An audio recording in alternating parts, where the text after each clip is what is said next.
اعوذ باللہ من الشیطان الرجیم بسم اللہ الرحمن الرحیم رب یسر ولا تعسر وتمم بالخیر وبک نستعین وَإِن كُنتُمْ فِي رَيْبٍ مِّمَّا نَزَّلْنَا عَلَىٰ عَبْدِنَا فَأْتُوا بِسُورَةٍ مِّن مِّثْلِهِ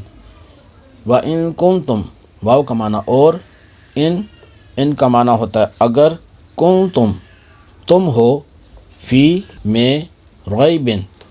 ریبن شک مما یہ دو الفاظ ہیں من اور ما من کا معنی ہوتا ہے سے ما جو نزلنا ہم نے نازل کیا نزلہ کا معنی ہوتا ہے نازل کیا نا ہم نے اور اگر تم شک میں ہو جو ہم نے نازل کیا علی عبدنا علی پر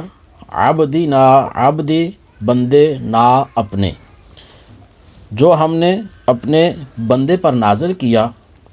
فا کا معنی پس تم لاؤ بصورتن بعض اوقات با معنی کے بغیر بھی زائد بھی استعمال ہوتا ہے بصورتن ایک صورت من مثلہ من سے مثلی مثال یا مثل ہی اس کے وَادْعُوا شُهَدَاءَكُمْ وَادْعُوا واو کا معنی اور ادعو تم بلا لو شہداءکم شہداء مددگار کم اپنے من دون اللہ من کا معنی ہوتا ہے سے دون اللہ دون سوائے اللہ تعالیٰ کے یعنی اللہ کے علاوہ اپنے مددگار تم بلا لو ان کنتم صادقین ان اگر تم ہو صادقین سچے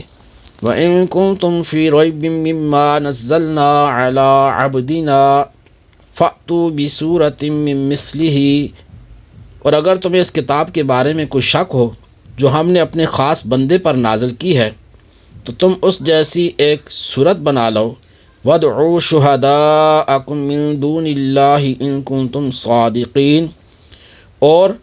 اللہ کے علاوہ اپنے سب مددگاروں کو بلا لو اگر تم سچے ہو